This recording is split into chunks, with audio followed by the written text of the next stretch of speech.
Oh, hi. I had two separate people in the last 2 days at work ask me, did your hair get longer? And I told them not immediately. I don't think hair does that. It normally grows like half an inch a month. But it's weird how every once in a while I'll actually kind of notice that, damn, it did get longer. It was one thing, and then it's like suddenly swoopier. And yes, I still think I look pretty. I watched the Godzilla vs. Kong movie at home because I've got the HBO Max. Thanks, Mom.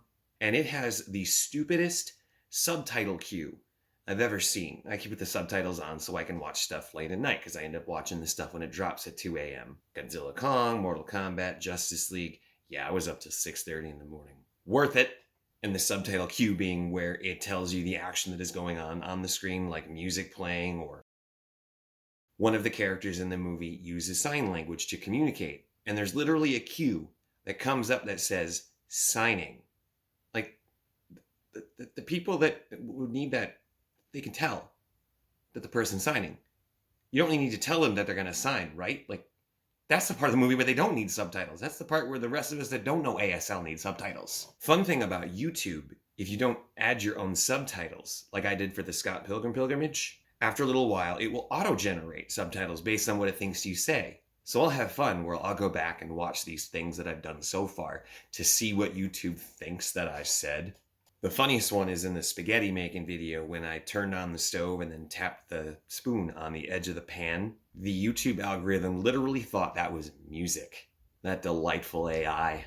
Like I mentioned, I'll throw on the subtitles just so I can catch things in the dialogue, or they'll describe audio that's sort of off screen but you can't quite hear. Pick up more details, you know? My family used to do our Thanksgivings with the stepdad side of the family. And when that family got together, there's 30 people in one house. But there was one year, I think it was The Incredible Hulk, the 2008 Edward Norton one. Because, there was people, I put the subtitles on, and one of my uncles asked me, are you going deaf or something? Why do you need those on? And I said, so I can see what they're saying without blaring the TV over everybody.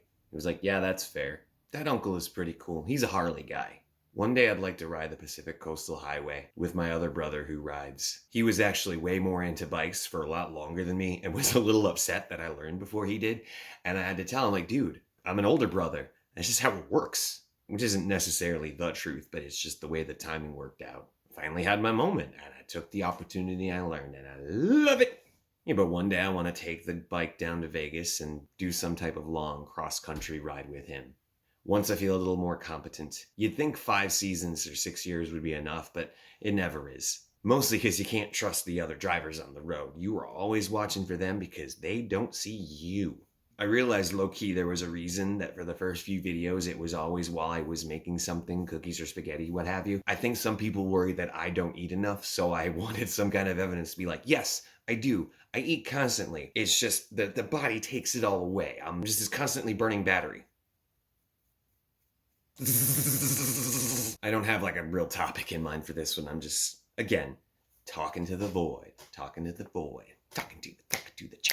I'm sure you've all got stuff to do. I'm just happy that you decided to spend a little bit of time with me.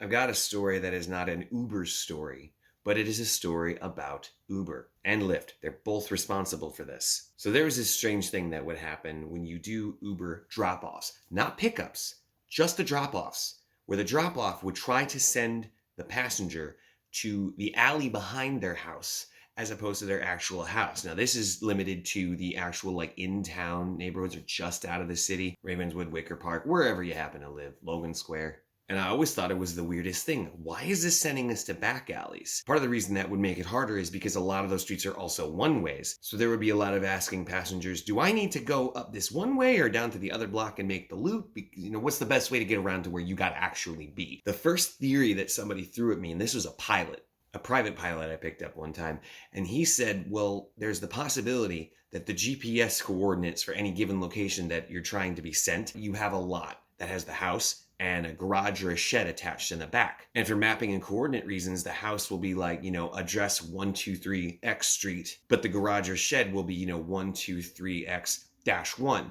And because that number is a higher value, the computer kind of registers that location as the default drop-off spot for that address. Now, that explanation seemed needlessly complicated, but it kind of made sense because you got to remember, in any technical situation, Humans invented and wrote computer commands and instructions. It's partially because somebody told it to do what it's doing, and it's just not doing what you want it to do. It's doing what it was told to do.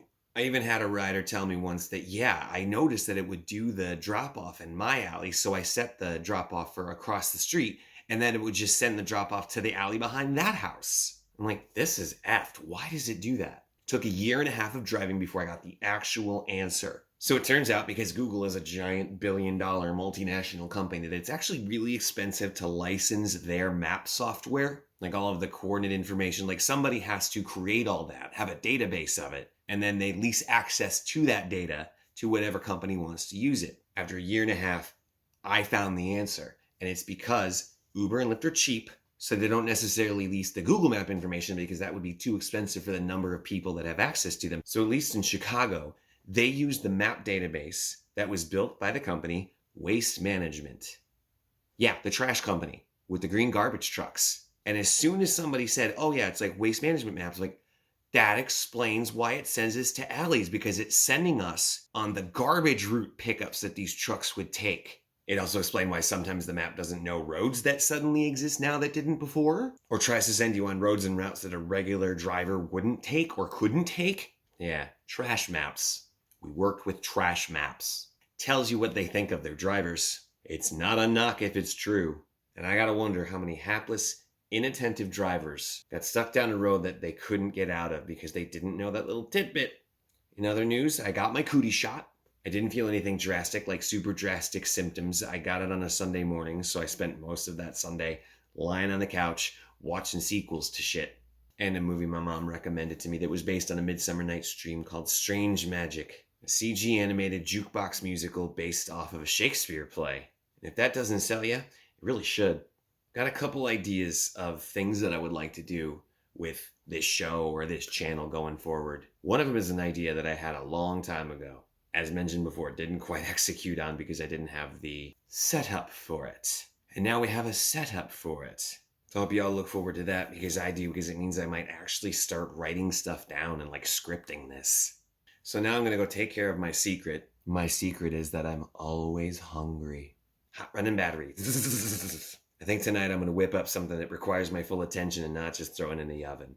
So thanks for hanging with me for a minute. And good night.